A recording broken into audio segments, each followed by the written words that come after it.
Hey gang, it's JC and this is the Daily Dose for Thursday, March 22nd, 2012, a combined venture with Mind Active in beautiful downtown Clayton. Great television archives at the top of the page. Our eye candy feature right below, which you're looking at right now, and our rock and roll poll question.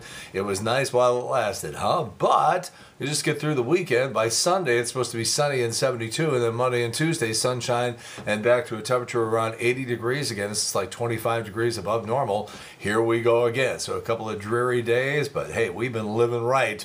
So don't complain. I don't want everybody to complain because we're going to get into April and the temperature is going to drop about 35 degrees. You know that, don't you? Does everybody understand that this isn't going to last right on through the middle of October, these 80-degree temperatures? We're going to hit the wall in April and it is going to shock the you-know-what out of everybody. I just want to make sure you're thinking about that because some of the coldest days I've ever spent in the city of St. Louis have been nights at Busch Stadium in the month of April. So don't anybody get any illusions or delusions about what's happening here. This will go back, and we'll go back to normal, and normal is not always pleasant in the month of April here in the city of St. Louis.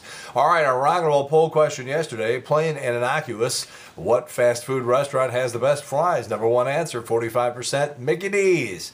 McDonald's Steak and Shake with a strong showing at 22%. Other at 11%, only 10% for Rally's, 7% for Burger King, and 6% for Wendy's. All right, you get this guy down in Florida and still nothing from the Orlando Police Department. It's actually a little community outside of Orlando, but this guy basically, as far as I can tell, shot this 17-year-old kid in cold blood. We learned yesterday that this guy, a neighborhood watch thing, he shouldn't even have been carrying a gun, but he was, got himself into trouble. Made 46 911 calls to the police in that community over a one-year period. 46 calls. And a lot of them were for things like, broken pop bottle in the street or people's garage doors having been left open. It's not an emergency. That's not a 911 call. So you got that, and the guy's just a loony. So anyhow, have you ever had to make a 911 call? I have.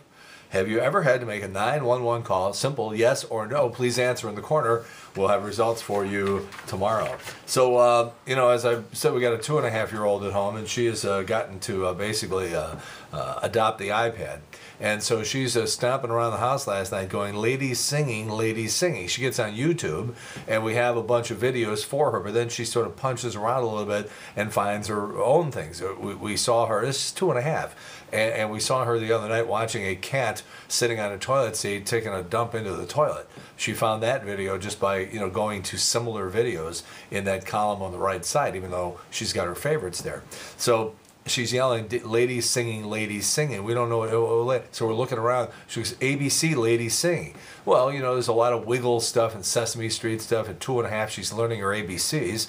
And we're looking for everything. The Wiggles, Sesame Street, anything. Who's singing ABC? Ladies singing.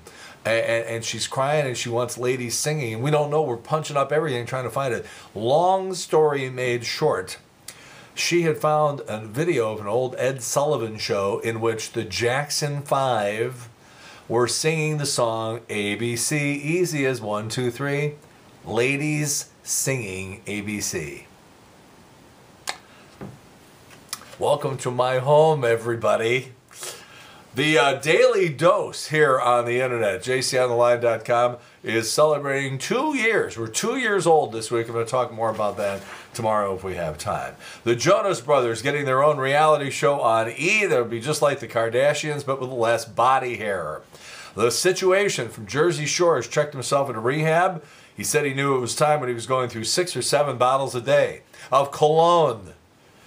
Tim Tebow traded to the New York Jets. It's a great fit. The city that never sleeps gets the quarterback who never sleeps with anybody. Denver Broncos President John Elway says Tebow took the news of Peyton Manning's signing with class. But even if Tebow did throw a tantrum, I'm sure it would have gotten intercepted anyhow and run back for a touchdown. The commissioner of the NFL suspended Sean Payton, head coach of the New Orleans Saints, for a year because of that scandal involving the bounty for knocking out players out of games.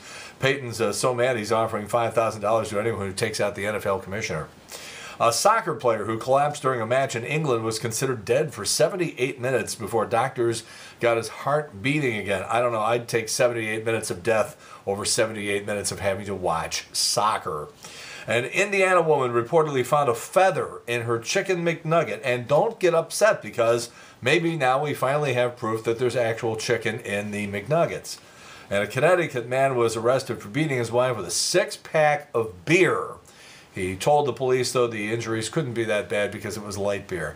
Hey! You saw that one coming, didn't you? I knew you did. Miley Cyrus parked in a handicapped spot when she went to her Pilates class on Tuesday. That sounds about right. 76-year-old Jerry Lee Lewis is about to marry his 7th wife. Yeah, that sounds about right. 30 Rock is going to broadcast a second live episode on April 26th. They did one back in October of 2010, and it was pretty good. Just so you know, Joe Walsh doesn't get with all this newfangled internet technology and digital stuff and everything like that. His first solo album in 20 years, comes out in a couple of days, and right now this song, Analog Man, is streaming at joewalsh.com. Some of the lyrics: welcome to cyberspace, I'm lost in the fog, everyone's digital, I'm still analog. When something goes wrong, I don't have a clue. A 10-year-old smartass has to tell me what to do. You might want to check that out at joewalsh.com. According to a new survey, 41% of people say they never buy clothes unless they're on sale. I was shopping for a jacket the other night, and I $107 just for like a windbreaker that I used to buy at Target for 29 bucks. I didn't buy it, by the way. All that unnecessary decorative junk in your house could be dangerous. So on Saturday in Oregon, the sun comes around the side of the house, shines its bright sunlight into a snow globe. The snow globe prisms, focuses in on a couch, sets the house on fire. Sounds about right. Study by Job Matching Services, and there's one of them here, The Ladders is one of the ones I'm talking about here, found that the average resume gets 6 seconds of attention. They tracked employers' eye movement to see what they looked at on a resume, and here's what they found. Don't include a photo. People look at the photo instead of the information they're supposed to be looking at. Do make it easy to read, even if you leave off some information. The pros make it clearly formatted so it's easy to skim, and they do it by cutting out a lot of information. And it says it's very important that you include dates. 80% of the resume review time was spent looking at relatively dull-sounding information, including your current and previous job titles and the start and end dates of your current and past jobs. And now you know. All right, 30 Rock tonight, Weird Al Yankovic pops up as himself. And Inside Comedy, this great series that's been running on Showtime with the host, former comedian David Steinberg, has Stephen Wright. Now, you got to sit through Kathy Griffin, too. But Stephen Wright, that should be fascinating. Our buddy Bob Costas is celebrating the Big 6-0 today. I think we're going to have Bob on the show on Monday on the Big 550 KTRS, where Trish Gazelle and I reside every day from noon until 3. Bob has been extraordinarily kind to yours truly since I first met him back in 1985 when he came in to do some work over at Channel 5 and I was working there. And Bob has been just unbelievably kind, and it goes back to my 40th birthday back in the 90s.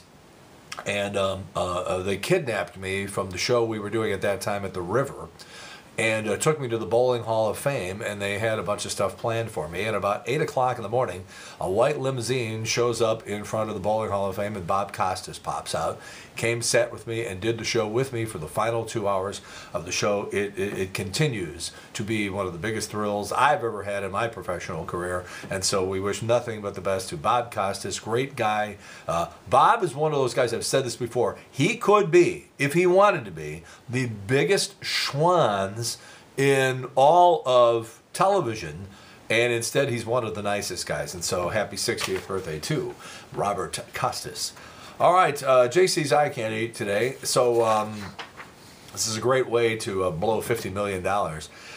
These guys were flying an Apache helicopter in Afghanistan. Something goes wrong. I think they clipped the top of a building, and the guy apparently didn't really know that the helicopter had collided with something that had been damaged, and he comes in for this landing, and it was the hardest damn landing you ever saw, and they ruined this helicopter.